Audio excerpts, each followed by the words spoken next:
few weeks ago, I have in my office a newspaper clipping from 1931. And the newspaper clipping is an article written by the very first pastor here at the church. It's 1931. He has been the pastor for a little over 6 years. He became the pastor here in 1924. The church had begun out of a growth out of the Azusa Street revivals that had happened, and so there were believers that had gathered here in Bakersfield, and they had enough people that they were able to bring a pastor in. And so they hired Charles Opie to come in and pastor this church in 1924.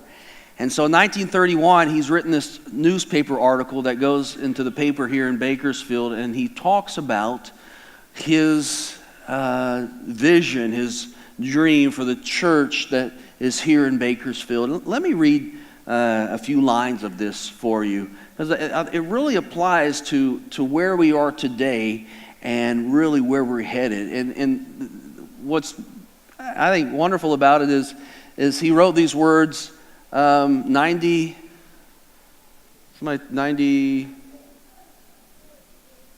I don't even know. I went to public school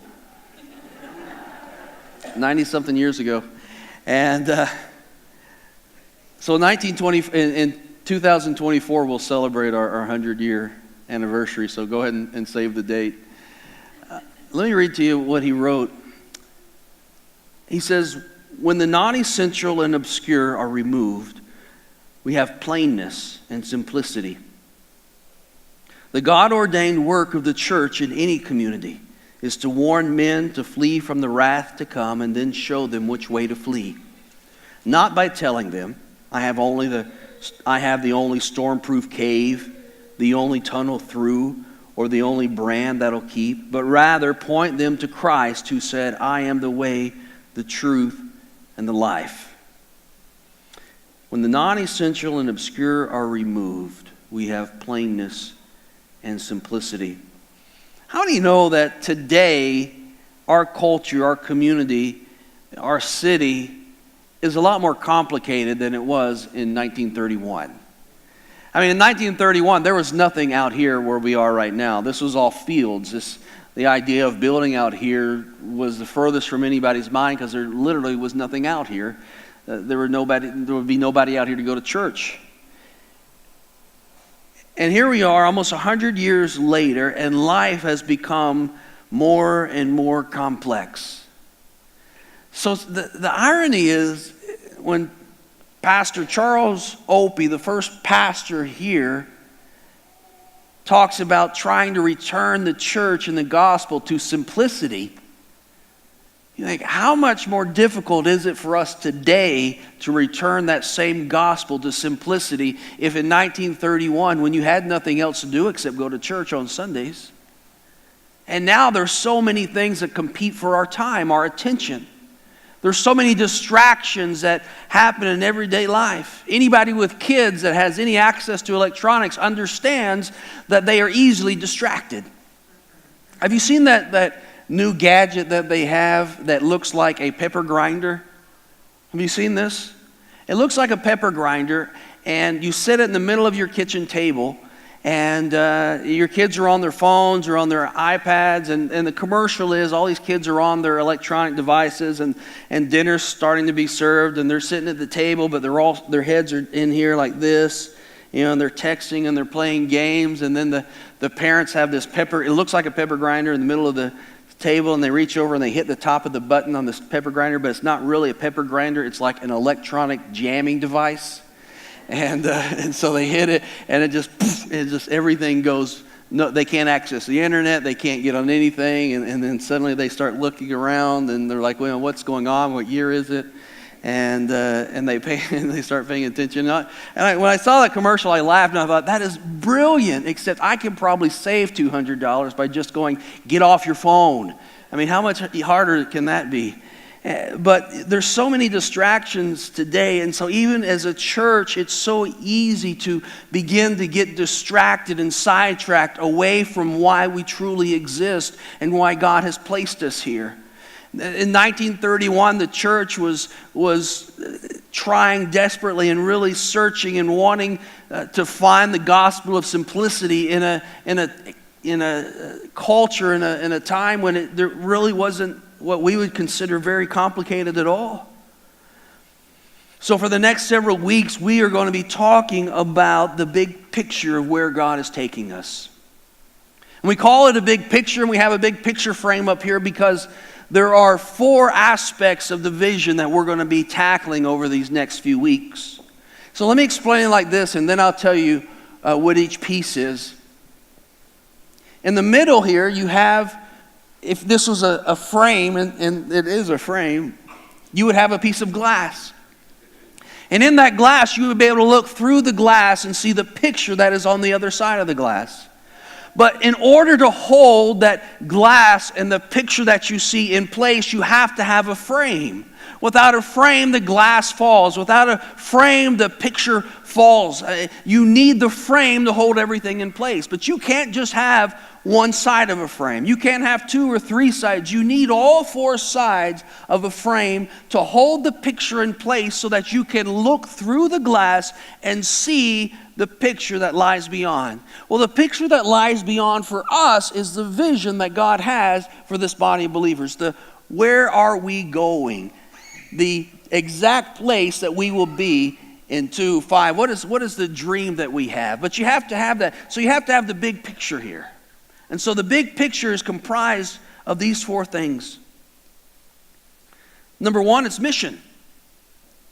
When we talk about the mission of the church, we talk about our compass, our guide, our direction. So for the next 2 Sundays, we're going to be talking about the mission. It's just one side of this frame, but it's an important side, because without a mission, you can't have anything else. Without guidance, without direction, without a compass, we just wander around in circles. You have to have a clear direction to know exactly where you're going. Jesus gave his disciples some clear direction in John chapter 20. Now, Jesus has just risen from the dead.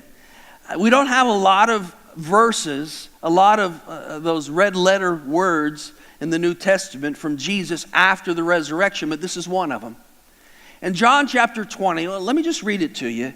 This is after his resurrection. It says, on the evening of that first day of the week, when the disciples were together, listen to this, with the doors locked for fear of the Jewish leaders, Jesus came and stood among them and said, "Peace be with you."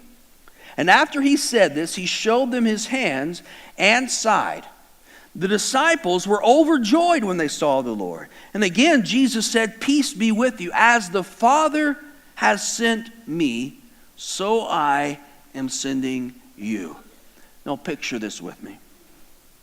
Here are the disciples huddled up inside of a room with the doors locked, the windows closed, whispering for fear of all the Jewish leaders, of fear of the religious leaders. They were afraid. Silent, huddled, shaking, doors closed. And Jesus appears, and he doesn't start patting them on the back saying, "It's okay, guys. Everything's going to be okay. Come on, let's all gather together. Let's just have a big group hug." Jesus wasn't there to comfort them. Jesus appears to them in the midst of their fear, in the midst of together in this room, huddled together in fear. And he says, "So as the Father has sent me, so I send you." Now think about that. They don't sound very sendable. They sound like they're not going anywhere. They won't even come out of the room. They're in so much fear. And yet Jesus says, "As the Father sent me, so I send you." In other words, Jesus is saying, I'm not here to comfort you. I'm not here to tell you what you want to hear. I'm not here to pat you on the back. Jesus is telling his disciples here, I am here to give you a mission. I am here to give you a mandate. I am here to give you direction. I am here to give you a compass to show you where to go. You can't be content with being huddled together in a room, afraid of those that are on the outside. He said, you are being given a mission. You have to get out of this room and you have to go just as the Father sent me, I am going to send you. Jesus gave his disciples a mandate. Jesus gave his disciples a direction. He gave his disciples a mission. And that is what the mission of the church is. The mission of the church is clear direction on where we're going. And we're going to talk here in a second just why that's so important. It's extremely important to know exactly where we are going. And then we're going to talk about values. If mission is what are we supposed to be doing, then values is why are we doing it? Why are we doing what we're doing? These values are the non-negotiables of the church. These are things that these are what we value as people. And when we talk about our church being unique, it's unique because of the things that we value. When we roll out our mission, our values, our measures, all of these are unique to us, to you, to this body of believers. No other church can copy them. No other church can have them. No other church, because they are unique to us and they will work for us because they are what we value. And so these values are the non-negotiables. And it's for us as a church, it's what truly matters.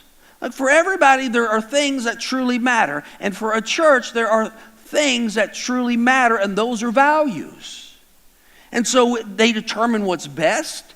They determine and help guide every decision that's made. We get to determine what we do better than any other church. I've said this before and over. I don't want to do what other churches are doing, because God has directed other churches to do certain things. God has given them giftings. God has given them resources. God has given them certain things that they are able to do what God has called them to do. In the same way, God has given us resources. God has given us people. God has given us a vision. God has given us all of these so that we can determine what the values are for us as a congregation. So we're going to talk about our values, and that's the why we're doing it. The third thing we're going to talk about is our measures. Measures are like, when are we successful? You measure. We measure everything. We measure our time. And if you're playing in sports, you measure how fast you go, how far you throw, how fast you throw, how accurate you are.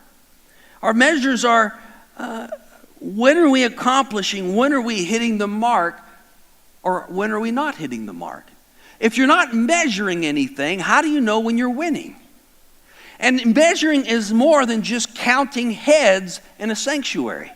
It's not just going through and counting. I'll say, this morning we had this many, this morning we had this many. And listen to this, it's more than counting offering. As important as stewardship is, and that's why we talk about it every Sunday, because I believe in the power of stewardship. I believe in the importance of stewardship. But stewardship isn't everything. There is a lot more to how we measure if we are being successful as a church than just how many people are here or how much offering is taken up. But we have to decide and we have to determine, well, what are those measures? What are the measures that we have? How do we determine if we are hitting that mark? I heard a story about an Olympian a couple of Olympics ago that was favorited to win the gold medal in archery. You hear about this? And the guy got in his lane number 3, and he got his bow and he got his arrow and he lined up his shot. He released his arrow. It flew straight and true, and it hit the bullseye. I mean, right on the bullseye. And he knew this was it. He had won the gold medal. The judges ran over to where he was. They began to confer, and they looked at him and they said, "You've been disqualified." He said, "I hit the mark." He said, "Yeah, you're in lane 3, but you shot the target in lane 4. You have to know where the target is. You have to be able to know when you hit the mark. You have to be able to know when you miss the mark. And so we're going to talk about measures. That's the third part of the frame. And then the last part of the frame is strategy. And that's just, how are we going to do it? We can have a mission. We can have our values. We can even have measures. But how are we going to do it? How will we accomplish the mission that God has given us? The mission links everything that we do. And everything we do links to the mission. If it doesn't fit, then we ask, why are we doing it? Why are we going to do this?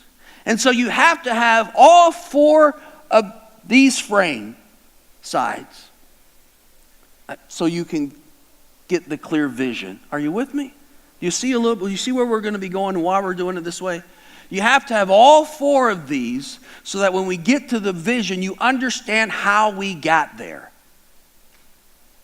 So today and next Sunday, we're going to be talking about the first side of that vision frame, and that is mission. What is our mission? Where are we headed? When you came in, you should have received a wristband. You got a wristband? Hold it up. You already have it on? Good. I want you to wear it. I've been wearing mine for weeks now. My son Elliot's been wearing his. It doesn't take you very long to memorize it if you have this. That's why the shirts too. It's not an eye test. I know. If I get one more person that walks up and goes, can you back up a little bit? I can't. Number one or number two? Number one. It's simply this. Our mission, helping broken people become spirit-filled followers of Jesus who help broken people. We're going to repeat that a lot more here in just a second. But let me tell you why it's so important as we talk about mission. Helping broken people become spirit-filled followers of Jesus who help broken people. I think I shared last week, it took us a couple months as we began wrestling with this, the uniqueness of our church, the desire and trying to really hear the will of God in all of this and really hear the heartbeat of God and what God desires for us as a church, the direction that He wants us to go. And we came to this, helping broken people become spirit-filled followers of Jesus who help broken people. So whether it's a shirt that says HBPBSFFOJ, it's a WHBP. It's like WWJD on steroids or something. It's so over the top. But yet it's a very simple statement, but yet a very profound statement. Helping broken people become spirit-filled followers who help broken people. It's important that we have a mission statement that we can all get behind. It's important that we have a mission statement that becomes part of who we are, part of our DNA. It's important we have a mission statement so when somebody asks, what's your church about? Well, we're a church that helps broken people become spirit-filled followers of Jesus who help broken people. It guides everything that we do. In fact, it guides everything that I do. It's what our church is about. And the reason that we all need to be behind it and the reason why it needs to become such an integral part of who we are and a part of our DNA is that without mission, we go in so many different directions. This could be a picture of our church. It's a picture of many churches where each arrow is a program or a ministry or a passion. And all of them are good. You can accomplish a whole lot for God with this. Each person passionate about a ministry that they're involved in, passionate about a program that has been started, passionate about something in the church. But the problem is that there is no mission. There is no direction. There is no clarity. There is no one place to go where somebody says, what is your church about? If you asked 100 people, each person would have a slightly different answer under this. Because without a mission statement, there is no direction. But if we can find something that becomes part of our DNA if it becomes part of who we are, then suddenly all the different directions, all the different ministries, all the different passions, all the different programs, all of these differences suddenly move together and they begin to point us in the same direction, so that every ministry, every program, everything we do points us to the same goal, the same direction, underneath the same compass, so that our mission becomes clear. Well, for us as a church, our mission is helping broken people become Spirit-filled followers of Jesus who help broken people. You remember when you were a kid? Did you ever watch those shows? I don't know how old you have to be for this to be relevant for you. Where the ball would bounce over the words. Bang, bang, bang. Yeah. Helping broken people become Spirit-filled followers of Jesus who help broken people. You need to wake up in the middle of the night thinking about it.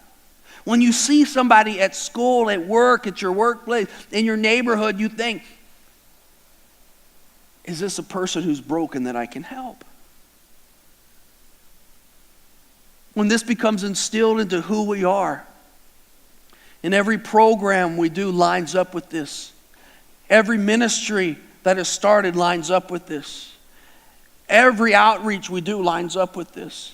Everything spoken, everything we rally behind, every direction we go lines up this. We're not a church that's going in all different directions. We become a church that becomes unstoppable. That even the gates of hell cannot stand against what God is going to do through this church. But we've got to go in the same direction. We have to go together.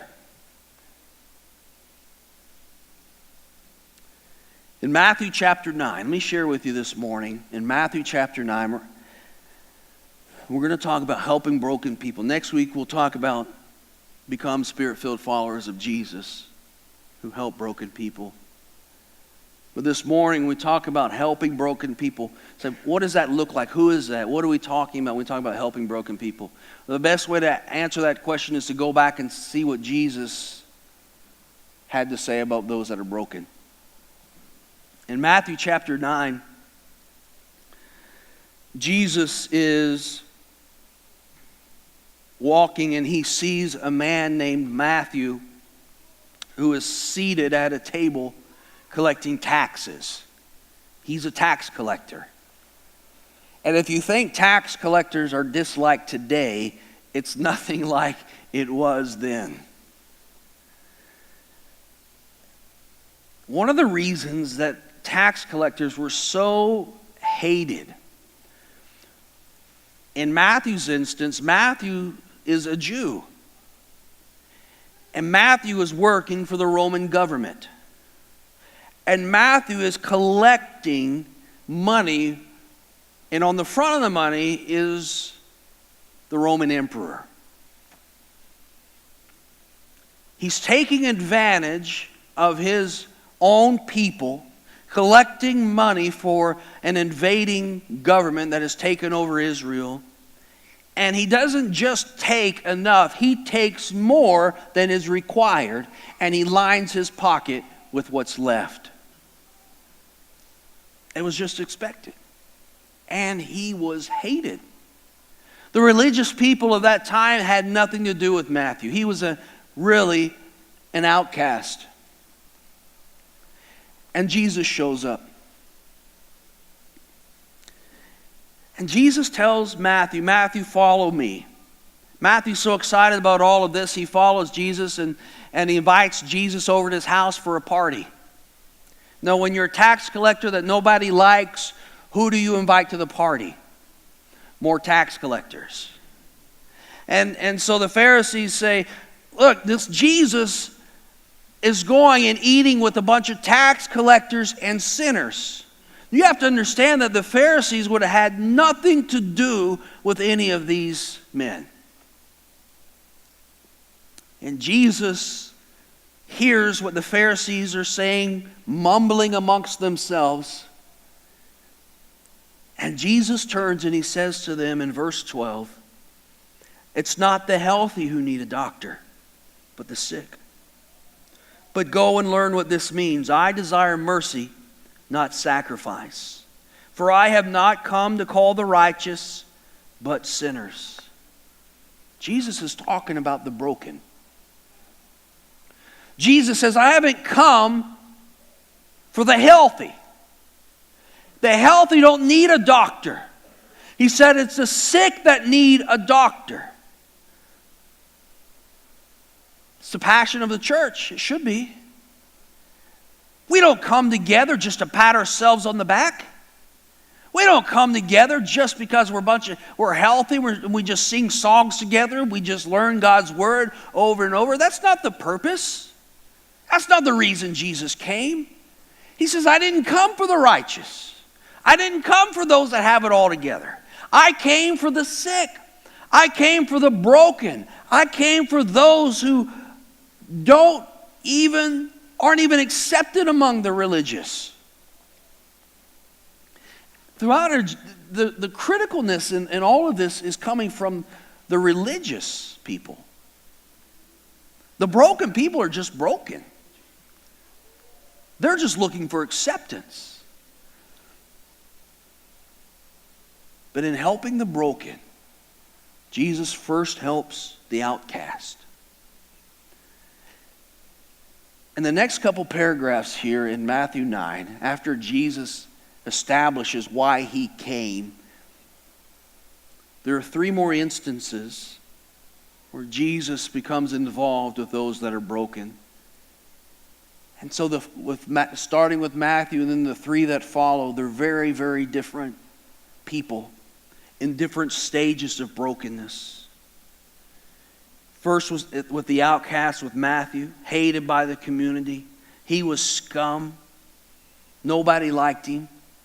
He was an outcast. Nobody wanted anything to do with him. But Jesus says he is exactly why he came. In verse 29, we read about a woman who had been sick for 12 years. She had a sickness in her body that caused her to be unclean according to Jewish law. If anybody touched her, they would be unclean. She had had this problem for 12 years. She was one of the untouchables. Religion had labeled her. Religion had given her no hope. She had been taken advantage of. And she sees Jesus and she walks up and she has no understanding. She believes in this supernatural, what's the word I'm thinking? Spirituality, but it's, whatever it is. I'll think of it. What is it when somebody, superstition, thank you. Thank you, somebody who didn't say it over here. Superstition. She held on to this superstition that if she could just touch the hem of this holy man, just touch the tassel that hung off of his garment, if she could just touch that, she would be made whole. She had lost all hope. She didn't have anything. She was the untouchable. I mean, Jesus specialized in the untouchable. Jesus specialized in the unclean. He didn't want this person to go get well, get clean, make herself presentable before she came to him. Jesus specialized in the dirty, unclean, and untouchable.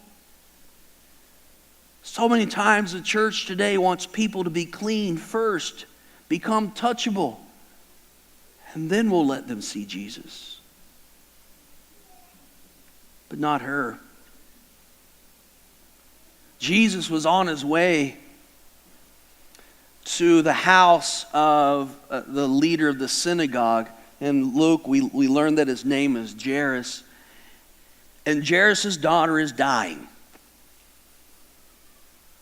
He goes and gets Jesus to come to his house because his daughter is on the verge of death. One of the other Gospels says she's on the verge of death. Another says she's already died. I mean, she is just right there. On the way to see this man's little girl, to see this man's daughter, to see this man's child that he would do anything for, Jesus is interrupted. And he's pulled towards this woman who is untouchable. And as Jairus stands there in anticipation, waiting for Jesus to come and heal his daughter, she doesn't have much time. Jesus stops and he says, "Who touched me?" The disciples going, "Lord, everybody's touching you. Everybody." He says, "No, who touched me?" This lady who had been untouchable, who should never have even touched a rabbi. Jesus stops what he's doing, looks at her. And he doesn't say, "Hey, you." He doesn't say, "Woman." He doesn't say, "Whatever your name is." He calls her daughter. He says, "Daughter, your faith has made you well." Don't think that this wasn't lost, that this was lost on Jairus, the synagogue leader, as he stood there waiting for Jesus to come heal his own daughter, who he would do anything for. That he hears Jesus call this untouchable, unclean woman daughter. Jesus specializes in the untouchable. He called her daughter because she was just as much a daughter as Jairus' daughter was. There are those that have been forgotten in our community, those that have become untouchable, those that we would consider are nobody's daughter, nobody's son, that Jesus calls daughter, that he calls son, that are to many untouchable. Jesus leaves there and he finally goes and gets to Jairus' house where his daughter is.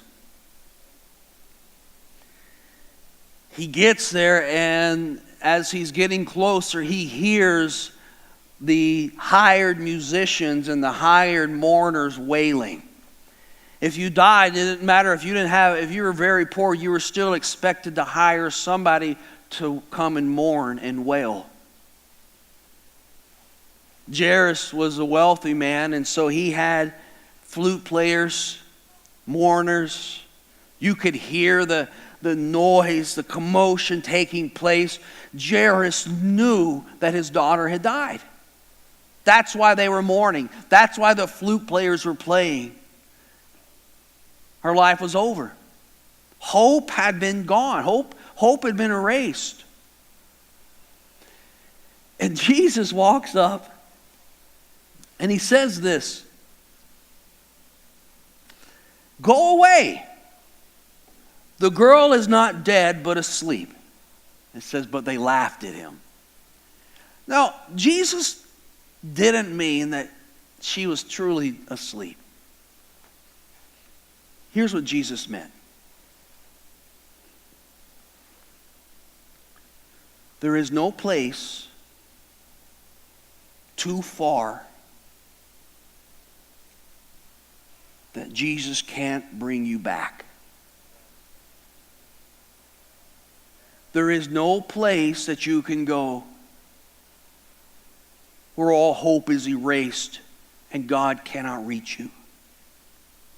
In the eyes of God, Jairus' daughter was just asleep. No, she was hopeless. They had given up. She was broken to a point of there was no hope of return. There was nothing anybody could do. The world had given up on her. They were singing her funeral song. It was done. It was over. But there is no point. There is no place in which Jesus cannot go and reach down to that person who was broken and pull them out of the grips of hell itself and set them back on this planet. There's no place that God can't go and take the broken and bring them back. And he tells these people she's just asleep. And they laugh. And he says, look, go, leave.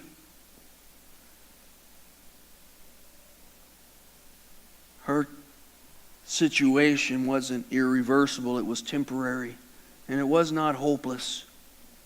There are always going to be those who are discouragers in your life. Hopefully you have more encouragers than you do discouragers, but everybody has discouragers. Those that laugh, and there will be those that laugh. We talk about our mission being helping broken people. Jesus had people laugh at him when he said, this young girl isn't too far to be reached. She's not hopeless.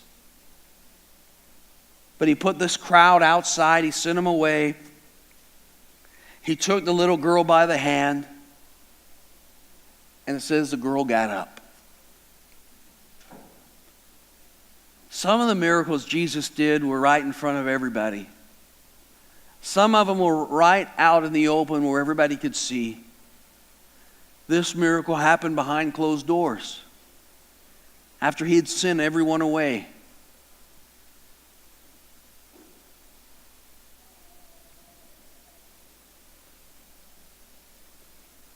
Be available to help the broken in every situation you're in, whether you receive glory or credit for it or not. Help the broken. And lastly, Jesus in verse 27 runs into two blind men. It says, Jesus went on from there, and two blind men followed him, calling out, "Have mercy on us, Son of David." And when he had gone indoors, the blind men came to him, and he asked them, "Do you believe that I am able to do this?" "Yes, Lord," they replied. They had no sight. Jesus is dealing with two men who are blind physically, but they're also blind spiritually. They cannot see what's going on around them. We live in a community with people who are broken that have no idea that they're broken. Now, there'll be those that know. There'll be people that come to church. There'll be people that walk through these doors that are broken. People that come into the church and through these doors, they come because they're hurting. They need a solution. They need an answer. They need restoration. They need somebody to love them. They need a relationship. There's all kinds of reasons why people come to a church on a Sunday morning, but the majority of people are spiritually blind and will never step foot into this church. It takes a lot for people to get to a point where they say, you know what, I'm going to go to church. Maybe there is an answer there. How many know most people don't live that way? Let me read to you. This is in 2 Corinthians chapter 4. This puts it in perspective, what we're talking about here.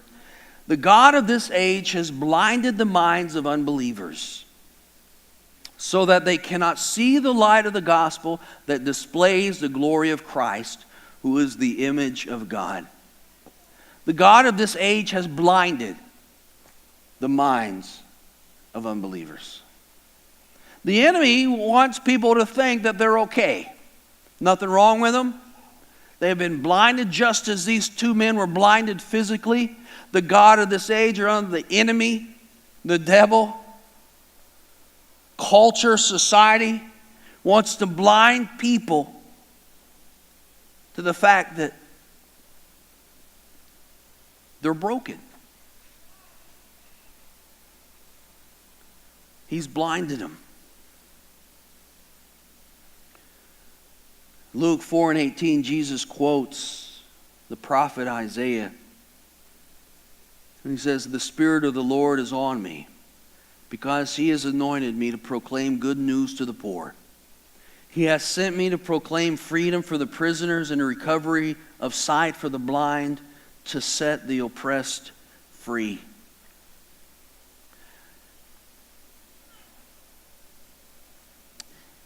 God has called you to help the broken. The broken who are forgotten, the broken who are outcasts, the broken who are hopeless, the broken who are untouchable. Jesus has called each and every one of you for a purpose: to help the broken. Being a part of this church body, being a part of this church family, means that you are stepping in to the understanding that we exist to help broken people. That God has called us, God has anointed us, God has placed us here to help those that are broken. And it's not a church. A church is not a building. Church is not a facility. It's not a campus. A church is you. And so when we talk about the mission of the church, we're talking about the mission of you. The mission of me, the mission of us is to help those that are broken, who are forgotten, who are untouchable, who are outcast. God has called us to do that. To help broken people become Spirit-filled followers of Jesus who help broken people. I think it's a mission we can get behind. I think it's the heartbeat of God. I think it's the direction that God wants us to go as a church body. And He wants you to be a part of it. He wants you to take hold of the mission that has been placed before us. It's not a t-shirt. It's not a wristband. These are memory tools that help you learn a mission that is the very heartbeat of God. This is a God thing. This is a Jesus thing. This is a change your community thing. It's the mission that God has given us as a church. It's a mission that God has given you as a believer to help broken people become Spirit-filled followers of Jesus who help broken people.